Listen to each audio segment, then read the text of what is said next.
Not to smear its prologue, but my first few minutes with Clair Obscur Expedition 33 were kind of a mixed bag. It starts off with this visual feast and Robert Daredevil out of his batsuit throwing rocks and just being awesome. But then I started moving and that's kind of a pet peeve of mine. I'm not a fan of movement animations that make my character look like a weightless Beyblade.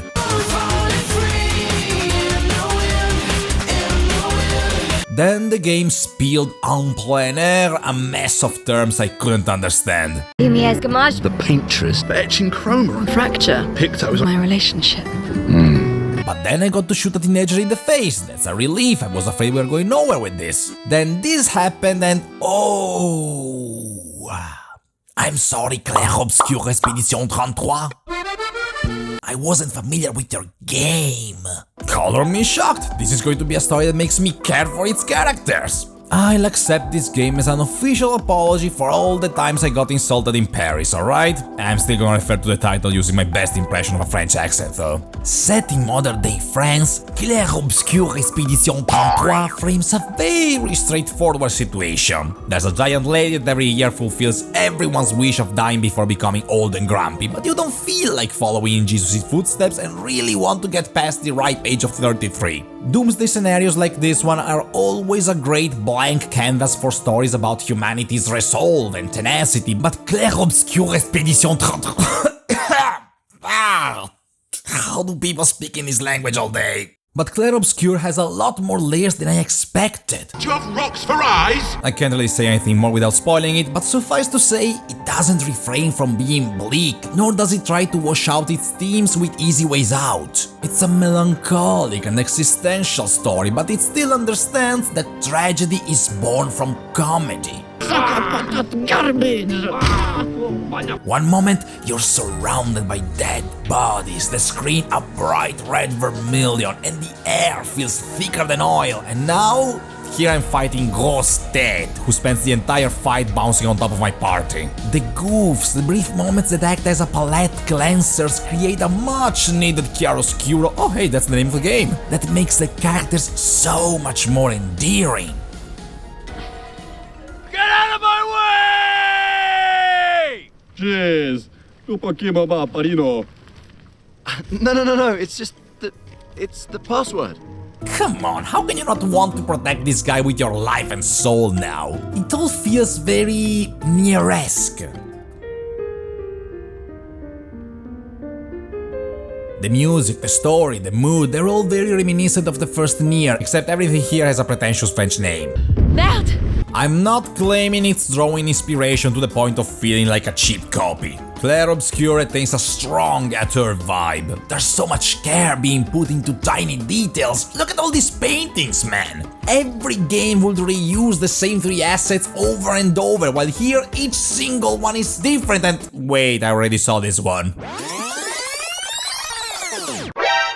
Garbage! But the writing, oh, the writing, I love it because it doesn't waste your time with needless exposition dumps. I joked about the made-up words at the beginning, but I can only commend the respect the writers had for the player's intelligence by allowing you to progressively understand the game world. Why does Gustav have a RoboKnob arm? Doesn't matter, move on. What are these nevrons they keep talking about? They're clearly the enemies, you can fill in the blanks on your own. Why is everything yellow here? You're colorblind, you moron. Alright, sorry, my bad. Pacing is the name of the game here. Let me guess, Francois is located deep in Nevron-infested territory, right? Oh no. He's right next door. Over there.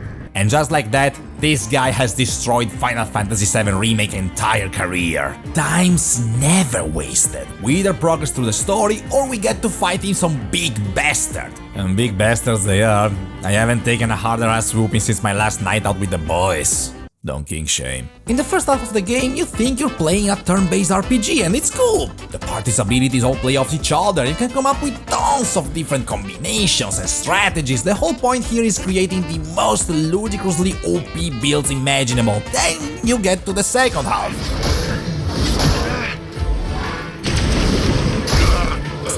What the hell happened?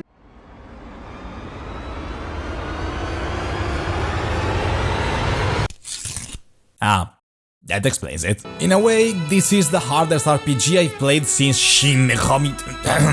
Sorry, wrong accent. Since Shin Megami Tensei Sun. On the other, it's very bloody easy.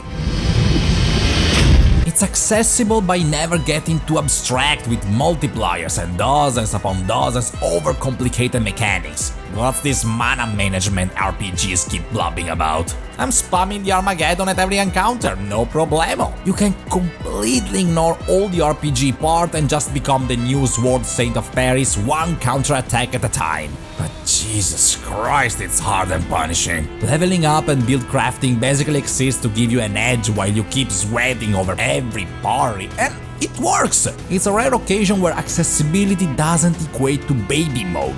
But I feel they overdid it a bit. Say you want to grind a bit. And oh, look how big this world is. What's over there? Okay, never mind. Let's try over there. Okay, what about here? Is there any place I can explore before the end game? I'll take that as a no. Have you considered lowering the difficulty to normal?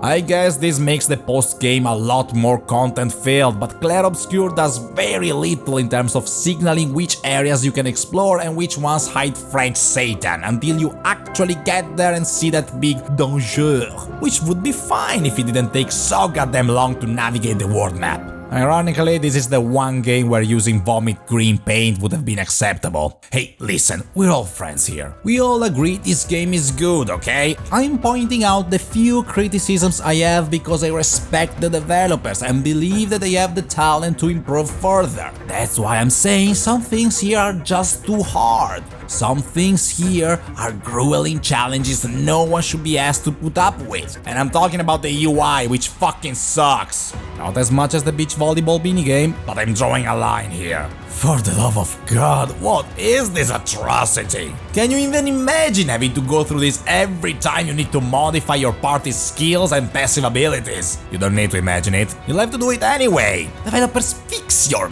game. What are you doing, huh? I bet you're out in the streets protesting for your human rights or having a decent European work-life balance. How disgusting. Maybe I should stop before my broad strokes of casual racism start saturating the script. Clair Obscur absolutely deserves all the raving reviews it's gotten. This is going to be some kid's modern Final Fantasy VII. Not because of its innovation, far from it, let's be honest. Clair Obscur is many things, but Trailblazer ain't one of them. But it shares that same mystifying quality great games have. For some, it'll be the lovable cast. For others, the explosive combat. For many, the engrossing game world. For most people, the gut-punching narrative. For literally everyone, the evoking soundtrack. But for me, this game is a masterpiece because it managed to make me sad for a bunch of French nerds. And I'm very glad it exists. Being out here isn't what I expected.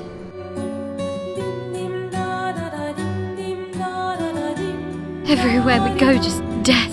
Death and more death. Everywhere we go, just death. I hate it too. Welcome to the disaster expedition. Things we don't understand. They just make us feel small and powerless. When one falls, we continue. You can't talk to me. We're family.